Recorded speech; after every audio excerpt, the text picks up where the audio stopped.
السلام عليكم ورحمة الله وبركاته. الحمد لله نحمده ونستعينه ونستغفره ونؤمن به ونتوكل عليه ونعوذ بالله من شرور أنفسنا ومن سيئات أعمالنا.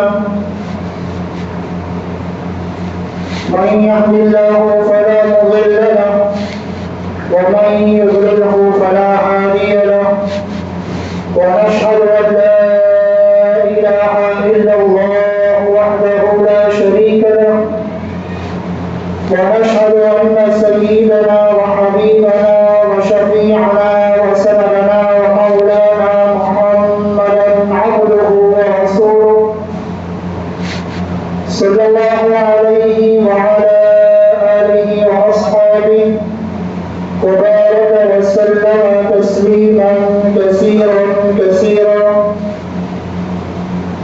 أما بعد فأعوذ بالله من الشيطان الرجيم. بسم الله الرحمن الرحيم. والفجر وليال عشر والشفع والوتر والليل إذا يسر. قال النبي صلى الله عليه وسلم: من حج فلم يرفث ولم يفسق رجع كيوم ولدته أمه أو كما قال عليه الصلاة والسلام. برادران ملت، بزرگان محترم، نوجوانان عزیز، پروردگار عالم نے بعض انسانوں کو بعض انسانوں پر فضیلت عطا فرمائی، بعض دنوں کو بعض دنوں پر، بعض راتوں کو بعض راتوں پر فضیلت عطا فرمائی. مہینوں میں اللہ تبارک و تعالیٰ نے بعض مہینوں کو دوسرے مہینوں پر فضیلت عطا فرمائی. جگہوں کے اعتبار سے دیکھا جائے تو جگہوں میں اللہ تبارک و تعالیٰ نے بعض مقامات دنیا میں ایسے ہیں کہ ان کا مقابلہ دوسرے مقامات نہیں کر سکتے. تو اللہ کا قانون ہے اور اللہ کا اصول ہے. ان ایام کی، ان راتوں کی، ان انسانوں کی، ان مقامات کی قدر کرنا، ان کی فضیلت کو سننے کے بعد ان کی فضیلت کو ماننا اور پھر ان کو قدر و قیمت کی نظر سے دیکھنا، یہ ہمارے لیے دنیا اور آخرت میں فائدے کا ذریعہ بنتا ہے. حضرات گرامی، اللہ تبارک و تعالیٰ نے فرمایا کہ دنیا میں جتنی جگہیں ہیں ان تمام جگہوں میں سب سے افضل جو جگہ اللہ کو پسند ہے وہ اللہ کے گھر یعنی مسجدیں ہیں. جہاں مسجد بنائی جاتی ہے دنیا کے دوسرے مقامات پر زمین کا وہ حصہ فخر کرتا ہے اور وہ یہ کہتا ہے کہ اللہ تبارک و تعالیٰ نے مجھے متبرک بنایا، مجھے برکت والا بنایا، مجھے رحمت والا بنایا. اللہ کی رحمتیں، اللہ کی عنایتیں اس جگہ پر نازل ہوتی ہیں جس جگہ کو مسجد کہہ دیا جاتا ہے، مسجد جہاں پر بنائی جاتی ہے. اور مسجدوں میں جو اہم سب سے بڑی مسجد ہے وہ کعبۃ اللہ کے پاس جو مسجد حرام ہے اس کا مقام ہے. اس کے بعد مدینہ منورہ کی جو مسجد ہے یعنی نبی کریم علیہ السلام کی جو مسجد نبوی ہے اس کا مقام آتا ہے. تو ایسے مسجدوں میں جگہ میں فرق ہے. اسی طرح اللہ تبارک و تعالیٰ نے ایام میں بھی فرق فرمایا، راتوں میں بھی فرق فرمایا فضیلتوں کے اعتبار سے.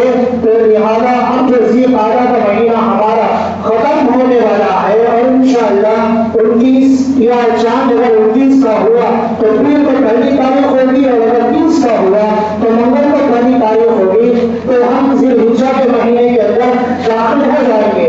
ذی الحجہ حج والا مہینہ جس میں اللہ تبارک و تعالیٰ کا محکم بالشان ایک جو اللہ نے ہم مسلمانوں میں جو مالدار ہیں ان پر فرض فرمایا. اسلام کا ایک اہم ترین رکن حج جیسی عظیم عبادت کو ادا کیا جاتا ہے، اس لیے اس مہینے کو ذی الحجہ کے نام سے یاد کیا جاتا ہے. حضرات گرامی، حضرت خلیل اللہ ابراہیم علیہ نبینا علیہ السلام کا تذکرہ ہم گزشتہ جمعہ سن رہے تھے کہ اللہ تبارک و تعالیٰ نے آپ کو جو مقام عطا فرمایا، اللہ تبارک و تعالیٰ نے آپ کو جو عظمت عطا فرمائی وہ ہم نے سنا. اس کی وجہ بھی سنی کہ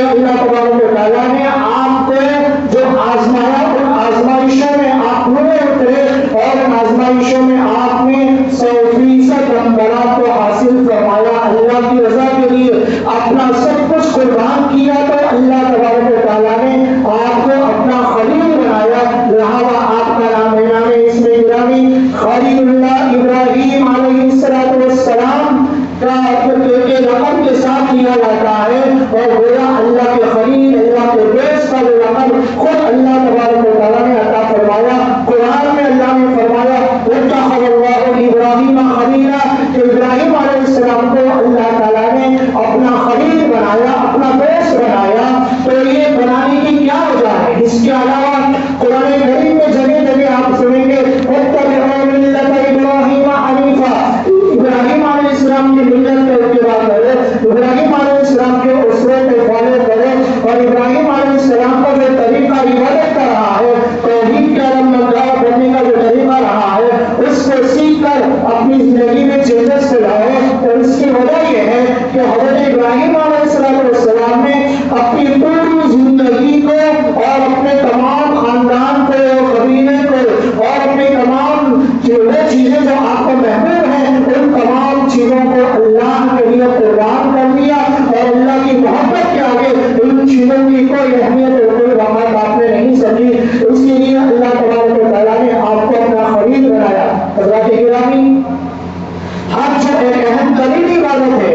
اس حج میں ہم دیکھتے ہیں کہ اللہ تبارک و تعالیٰ نے حج کے جو ارکان مقرر فرمائے وہ چند ادائیں کا نام ہے. اللہ تعالیٰ کو وہ ادائیں اتنی پسند آئی حضرت ابراہیم علیہ السلام کی ادا, اسماعیل علیہ السلام کی ادا, حضرت حاجرہ علیہ السلام کی ادا, ان بندوں کی, اس بندی کی ادا اللہ کو اتنی محبوب لگی اور اتنی پسند آئی کہ قیامت تک جتنے لوگ عمرہ کریں گے, حج کریں گے, برابر اس سنت کو زندہ کرتے رہیں گے اور ان ادائیں پر جو ہے اپنی ادا پر یہ چڑھا کر یہ دکھاتے رہیں گے کہ یا اللہ آپ کے ان بندوں کو آپ نے چنا اور ان کی ادائیں آپ کو پسند آئی, ہم بھی ان کی نقل فرماتے ہیں, یا اللہ ہمیں بھی اپنے محبوب بندوں میں, شہید بندوں میں شامل فرما. حج چند ادائیں کے کرنے کا نام ہے. وہ محبت, وہ جذبہ, وہ عشق جو اللہ تبارک و تعالیٰ کے ان بندوں کو تھا, اسی کے تقاضے پر چلنا اور اسی کے مطابق کعبۃ اللہ کا طواف کرنا, وہاں پر ارکان کو ادا کرنے کا نام حج بیت اللہ ہے. قرآن کریم کے اندر اللہ تبارک و تعالیٰ نے باقاعدہ کعبۃ اللہ کی تعمیر کیسے ہوئی, ابراہیم علیہ السلام, اسماعیل علیہ السلام نے کس طرح کعبے کو تعمیر فرمایا, پورے واقعے کو نقل فرمایا, اور اس وقت میں جو دعائیں انہوں نے مانگی ہیں ان دعاؤں کا بھی اللہ نے خاص طور پر قرآن کریم کے اندر تذکرہ فرمایا. گویا ان پیغمبروں نے جس انداز سے دعائیں مانگی ہیں اسی انداز سے ہمیں بھی دعائیں مانگنے کا حکم دیا گیا, اور یہ بتایا گیا جیسے اس مقام پر ان پیغمبروں کی دعا کو اللہ نے شرف قبولیت عطا فرمایا, ہم بھی وہاں پر جا کر دعائیں مانگیں گے تو اللہ تعالیٰ ہماری دعاؤں کو بھی شرف قبولیت عطا فرماتے ہیں. حضرت گرامی, حضرت ابراہیم علیہ السلام کی زندگی, پھر حضرت اسماعیل علیہ السلام کی زندگی, پھر حج کے پورے ارکان, کعبۃ اللہ کی تعمیر, لمبے عنوانات ہیں اور ان عنوانات کے لیے بڑا لمبا وقت لگتا ہے. لہٰذا ان میں جو اہم واقعات ہیں صرف جمعے کے وقت کا لحاظ کرتے ہوئے چند واقعات کو جو ہمارے لیے مشعل راہ بن سکتے ہیں, ہمارے جذبہ ایمانی میں جو تازگی بن سکتے ہیں اور تازگی بخشنے والے بن سکتے ہیں, انشاءاللہ انہی چیزوں پر انحصار کیا جاتا ہے.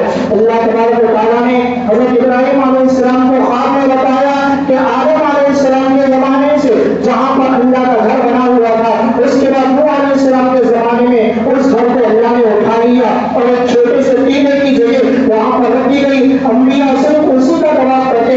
اللہ تبارک و تعالیٰ نے ابراہیم علیہ السلام کو بتایا کہ اس جگہ ہمارے گھر کو تعمیر کرنا ہے اور ہمارے گھر کی دیواروں کو کھڑا کرنا ہے اور ان پر چھت کی تعمیر کرنا ہے.